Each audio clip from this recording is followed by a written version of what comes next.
Hey, Nut. I'm in the studio.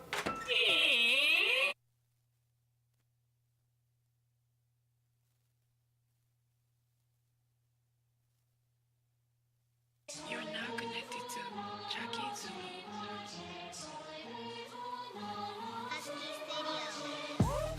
Building a legacy. 違うエネジーやめる民が望むこの言葉がセレビBad bitch no pedigree You're not a friend of me 対等に話したなら登ってこいこのピラミッド女神君臨与える damages First get it by spinning bird kicks まるでUs all around the world here today. We are doing casual conversations. This is your host, Big Nito the Boss. I'm here with none other than DJ Getbug. DJ Getbug, check in. How's everything going on, brother? Everything's good. Everything's good. We're inside. Feels good to be inside. Yeah, it is a little warm here. A little early to get warm, but it's warm. Right. You know, speaking of getting warm and getting hot, we're not going to get too hot and too heavy, but boy, do we got some heavy hitters in the building today. We got a beautiful, beautiful set of ladies that's going to drop some knowledge on you, let them know where they come from and what they really about, because we see them all the time, and they're always family around here, but boy, when you guys get the chance to embrace them and know them like we do, you're in for a treat today. So our first co-hostess of the day, I want to introduce, because she's super shy. We're gonna break her ice here, you know what I'm saying? But she is such a treat to be known by and known with and known associated with. I like her smile. Miss Nick, can you go ahead, Nick Nicholson, and give yourself whatever we want to call you, because I call you all kind of things. I call you funny and favorite. She's cute. She likes to hang out. I'm Nick Nicholson, also known as E Fury. E Fury. The Furious One. I'm a writer and a poet. Super dope. And a lover of black people. Okay. All right. That's super dope. And an artist, too. We're going to get into all that in a minute because she's so quiet spoken. But we do have the Miss Pamela Joy in the building, Lady PJ. She's here to spread all the joy and all the good gossip. So I want to hear everything from her. Lady PJ, can you please check in and tell the people what you're doing? Hi, my name is Pamela Johnson. They call me Pamela Joy. My stage name is Lady PJ. Lady PJ. And I am just so grateful to be here today on this casual conversation talk show as a guest. And thank you all again for the opportunity to come and share. Well, we definitely appreciate you. Today's conversation ain't going to be too casual, because I plan on getting in your business a little bit. Ooh. I want to know more about Lady PJ. Okay. You know, Miss Pamela Joy. She's so nice with the joy. So, can you tell us first, where'd you get your name, the Lady PJ? Where'd that come from?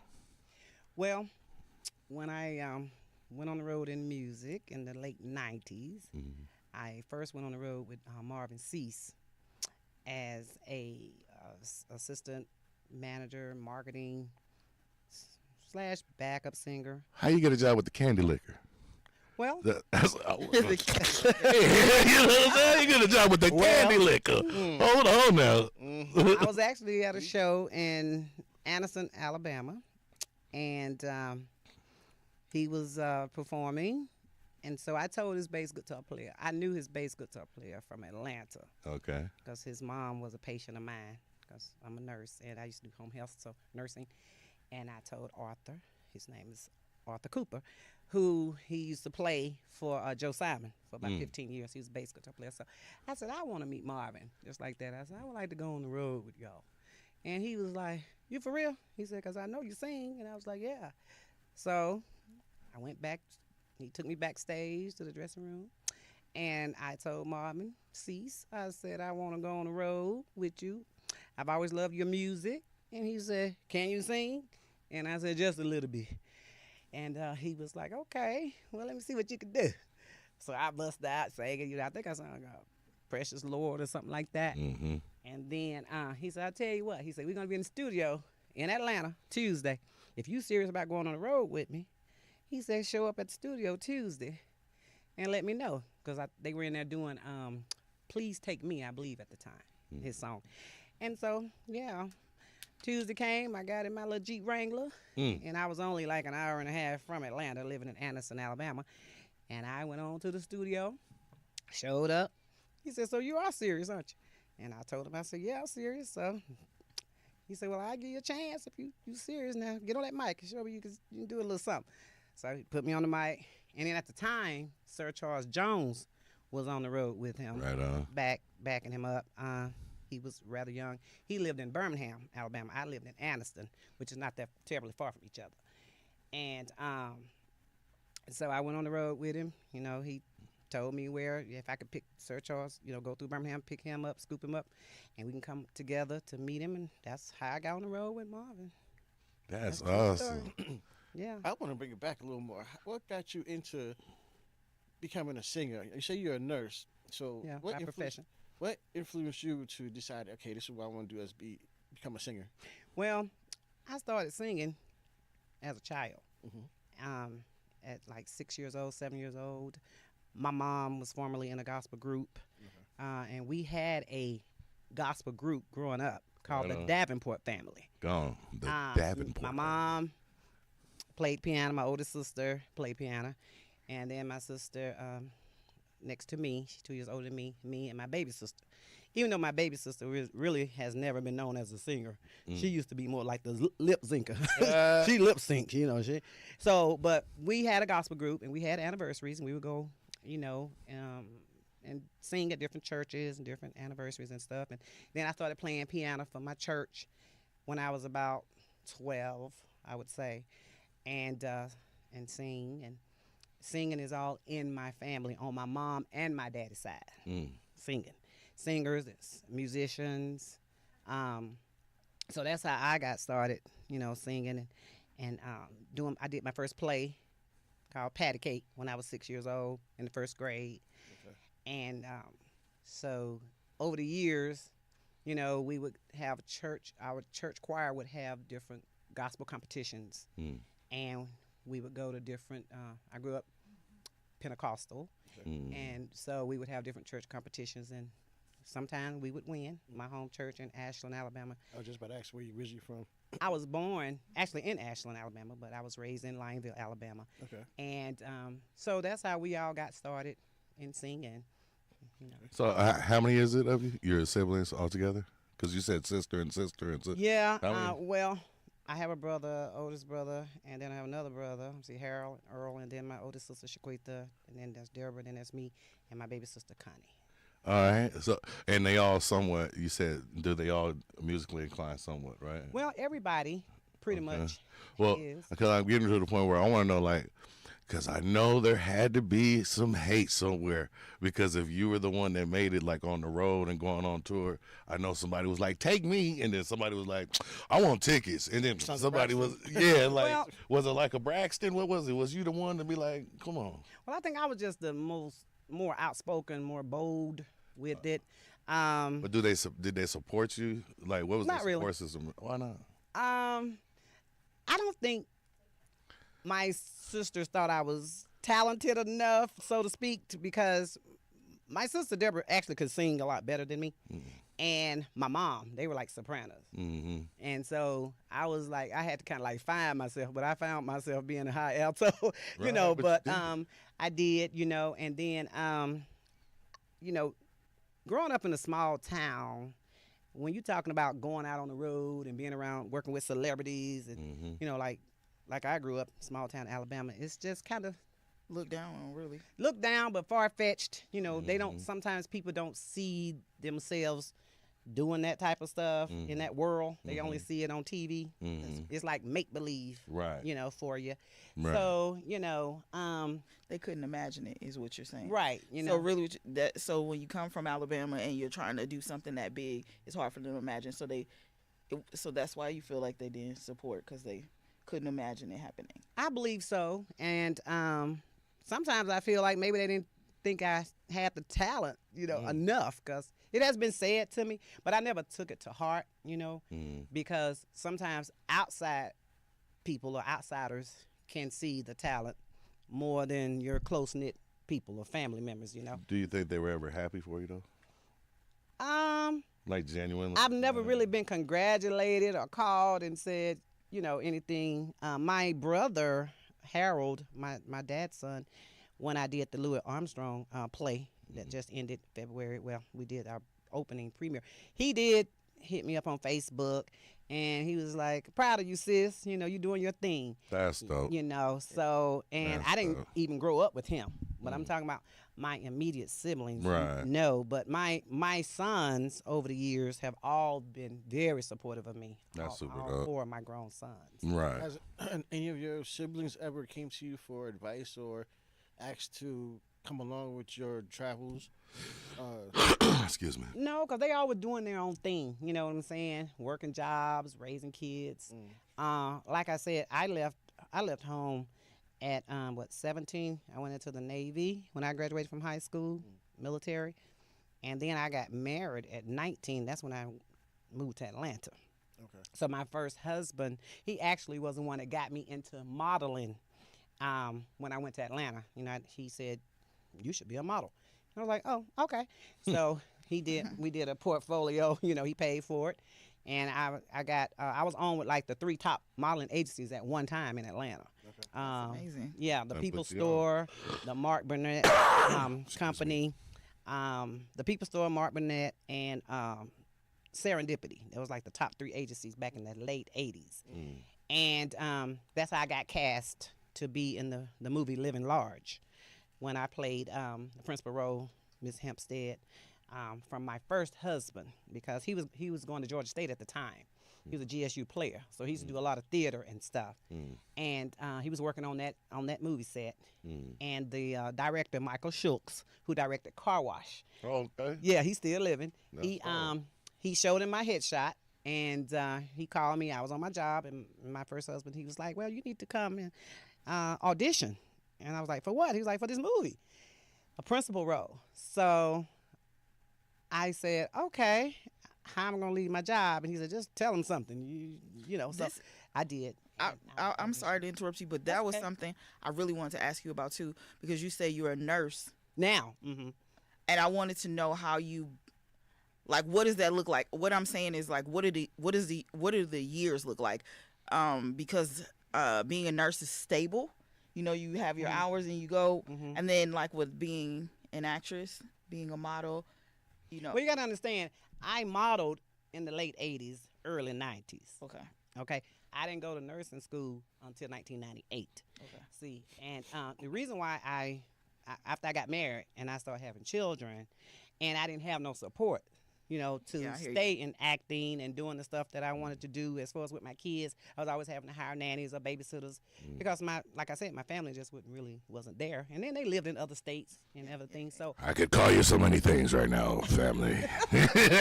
so that's how I in '98, you know, I went to nursing school, and then I kind of put that off for a while, did other things, took my boards, and ended up being an LPN, you know, over 20-something years. But I'm retiring now, you know. And then I actually got back into modeling when Debbie Allen handpicked me to be on her infomercials when she was a spokeswoman for Copa hair model. Okay. The I don't know if you remember the product, the Rio Permanent. Yeah, I I'm remember sorry, Rio. The Rio, and then after the Rio, Debbie became a spokesperson for Copa hair, and I was using that product at the time. So we was doing testimonials online, and I did my testimonial, and then the producer contacted me and said, "Can you fly to Oakland, California for the Copa infomercials? Debbie Allen handpicked your testimonial because she thought you looked just like her, and Ooh. B, she was like, she could be my sister." So, you know, so they was choosing 8 models. And I said, "Well, yeah, how soon?" He was like, "Can you fly in like 4 days?" And that was in the early 2000s. That's awesome. You know, so she flew me first class, Delta, to Oakland, and I was sitting right by James Earl Jones. My man. He was really tired. And the flight was nice, you know, and that was the first time I ever flown first class, you know. See. And so it's the funny little thing I tell. I know James Earl Jones. I think he passed away about 2 years ago, Yeah. maybe. Yes. And you know how you can tell when celebrities are tired and they don't want to be bombarded with, you know, fans and nothing. But we were sitting next to each other, and they was giving out these lobster rolls, and I didn't know it was a lobster roll. I thought it was a burrito. So I was on the seat with him, you know, and here I am, you know, I'm gonna bust out like Jed Clampett, you know, wee doggy. I said, they should have gave us some salsa with this burrito, don't you think? That I asked James Earl Jones, and he kind of looked over there at me. And so the flight attendant kind of looked down at me. She whispered, she said, ma'am, that's a lobster roll. And I was like, oh, thank you very much. And so James Earl Jones just bust out laughing. And he was like, you're funny. And so, but I was serious. I thought it was a burrito. I don't But think they do those no more. They give out lobster rolls. that was They don't back give in out food, nothing. first class. Peanuts. You're making me hungry. That was a $2,000 seat. Oh. So Oh, they better give a lobster yeah, roll. so Debbie Allen flew me to Oakland, and I also worked as a sit-in for her, for the cameras and stuff. And that's how I ended up doing the infomercials. And I had got to the point to where I just would not tell my family, my immediate family, anything I was doing because of the negativity. You just don't want to hear it.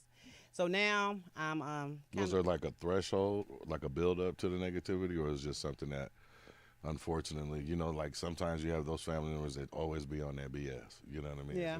Was it that, or was it just like, I'm tried for years and years and years to let y'all get some of this joy, but you didn't get none, you didn't pick it up, so the hell with y'all. I used to try to, let them know what I was doing, things that I would be, I was involved with. But like I said, when I went on the road in music, my mom, she been a minister, and they didn't like that at all, that secular blues. So I didn't get a lot of support with that. I don't mean to laugh, but I can only imagine your mama at church like, Lord, pray for my daughter. She on the road with that candy liquor. I don't know what she doing with the candy liquor, Lord, but let her leave the liquor. That's all right. But you know what? Oh my God, I apologize. One thing about it though, after I got off the road with Marvin, I went on the road with Bobby Rush. There you go. And so after I was getting ready to to end my time on the road with Bobby Rush, I put on a show in Alabama. Bobby Rush, and my mom came, and I was shocked. Her and my older sister, they came. What was that like? I was so happy, when she came to the show. Her and my older sister, we had at the National Guard Armory in Anniston, and it was on a Sunday night, but it was really, really good. And Bobby Rush got up there, and he told my mom, he said, you really raised a lady. You should be proud of Pamela. He said, Told you. He said, I never seen her high. I never seen her drunk on the road. I never seen her with a bunch of men. He said she just carried herself like such a lady. And he said, and I give that, Mom, that to you, because I had told him some of the things about what I had, dealt with as far as trying to do music and with my family. And he said, and for that reason, I named her Lady PJ.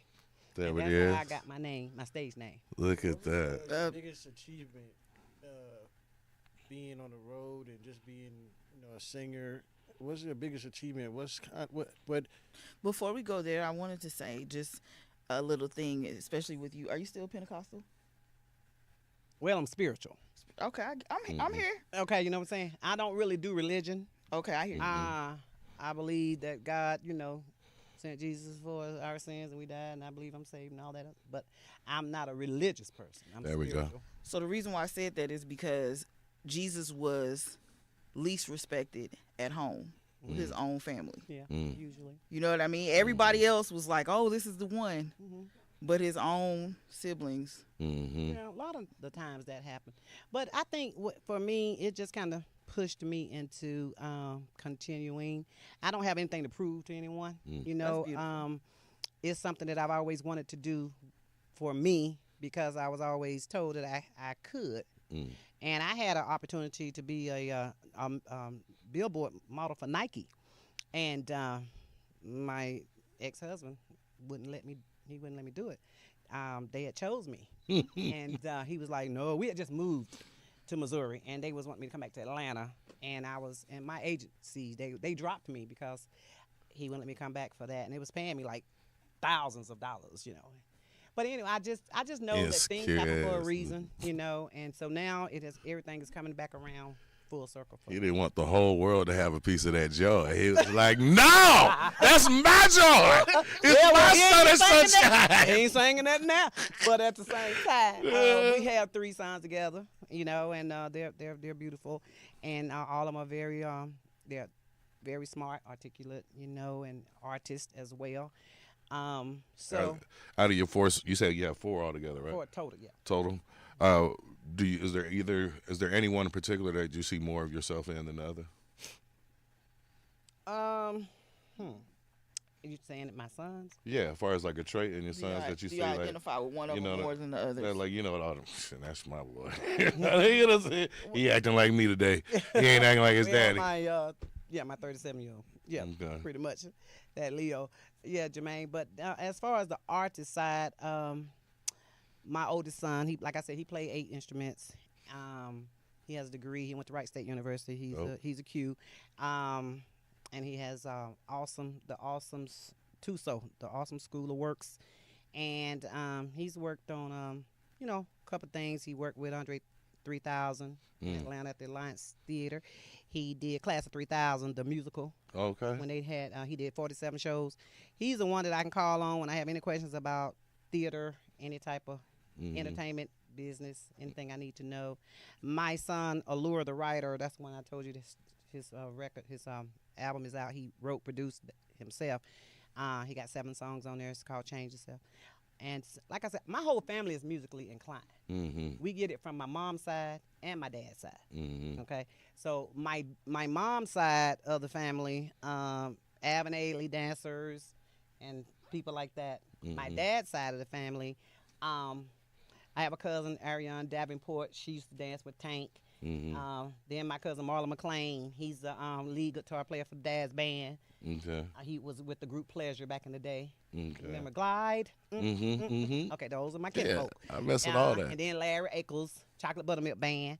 So, out of Fayetteville, North Carolina. So everybody is musically inclined on my family. You know, in my family rather. Okay, back to my question. Yeah, but So what is the highest and the lowest achievement that you've had through your life of being an artist and, well, not really nurse, but, as far as... I would say, as far as artist stuff, being in the movie Living Large, because of how I got that role. It was a principal role. I didn't have a lot of lines with T.C. Carson. That was his first major film. And T.C. Carson. T.C. Carson, yes, and his, he was very encouraging. And when we went to the rap party, he told me to keep going. Lisa Arundel, his mom was there. She was just so proud of him because that was his first feature film. I think that was something I'll always remember. That was because of the way I got that part. I wasn't really trying, to get it. And as far as lows, I wouldn't really say I have had any lows. Just when I lost that Nike billboard, that was kind of discouraging. But you don't let stuff stop you, because I look at it now. Maybe it just wasn't meant to be. Come on now. So. So, B.B. King or Marvin Cease? Marvin Cease all day long. I knew that was coming. Now we did perform at B.B. King Blues Club in Memphis back in the day. I met B.B. King, I met Afro King, and Joe Tex, and that was one thing that I really thank God that I was able to do. I met a lot of Southern Soul Blues, Bobby Blue Bland, Clarence Carter. I met a lot of, people that some people can't say they actually been on stage with or met. Right. And I did a dance off with Betty Wright one time in Charleston, South Carolina, and I lost. But so just those kind of memories will always linger and be with me. That was super dope. Go ahead. I was gonna ask. So when you are at home and you're vibing, who are you listening to? I listen to a lot of jazz. I listen to a lot of neo soul. I like I said, Jill Scott is one of my favorite artists. I listen to Ari Lennox. I love her, H-E-R. I love a lot of old school music too. I love Smokey Robinson. I love Sade. Matter of fact, she's coming to Vegas and I'm wanting to be trying there. to go there. Where's that? She's back singing again. We need yes, I love Sade. I love tickets. gospels. I do love gospels, and I like Fantasia. and I do, you know, I still care for a lot about Mary J. Blige. So like I said, I do love gospels. That's what I pretty much listen to. I like all genres of music. You know, I like country music. You know what I'm saying? I like Garth Brooks. You know, and Yeah, so, Mary's about to be a I do. residency out here. yeah. Yep. I can't So wait. I'm just very musically in tune with different, you know, type of music. Music is so therapeutic. It's good for the soul. Guys, it's definitely unfortunate right now, but we've been casually conversating for a minute, and we didn't even get into part 2 of this interview, but we're going to do it again real soon. It's definitely been a pleasure to have all this joy spread around this building and this room.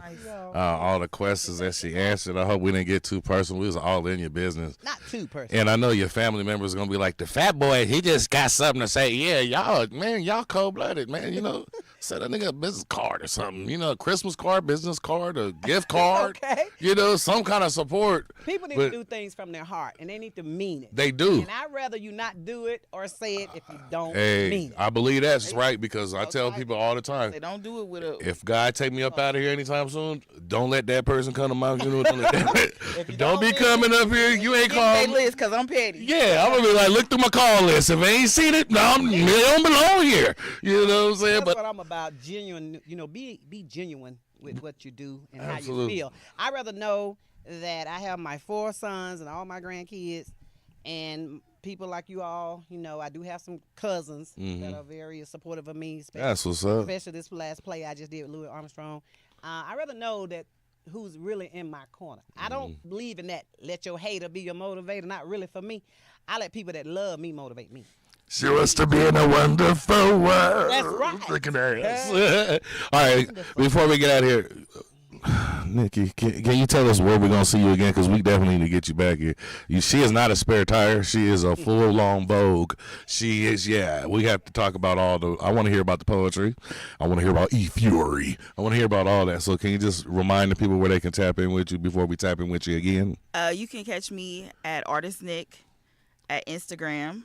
You can email me at Nick Nicholson at ymail.com. I do have a book coming out on July 11th. There we go.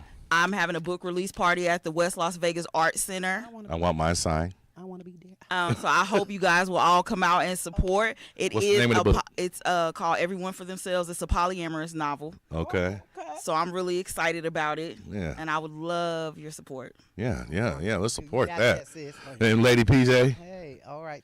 Thank you all again. I can be found on Instagram, Pamela Johnson 3116. Also on Facebook. And I do some snippets on TikTok if you want to hear me sing. And just a snippet. And just DM me. I do, like I said, talk shows, karaoke's. I will host your birthday parties. I do comedy shows. So just tap in. There we go. There we go. All right. Tap in. DJ, you get butt, sir? You can find me everywhere. Like the air. I say, all social medias, you know, say it's Get Buck or I Key Buck. BUCC stands for Building Unity in the Community Collectively. And just get with me. I'm everywhere. All right, then. That's what's up, man. It's always been a pleasure and a treasure to hang out here. It's never been a loss when you're hanging out with the boss, because you're always getting lost in the sauce, you dig? And, saucy, no downs. That's my partner, though. So, but that's my partner, though. But, man, y'all can get at me at gravity_click, at CLIQUE on Instagram, or life.org. That's LYPHE. Let your purpose help everybody. Let your purpose help everyone.org. But, let's really do that. You know what I'm saying? So do what you can for who you can, and you'll always be the man. I hope to see you out here in the streets real soon. And from the mean streets to the mean goons, I'm up out of here. It's been real. Yeah. Hey, Nut. Hey, Nut. In the studio. That's what I'm saying. Hey, Nut.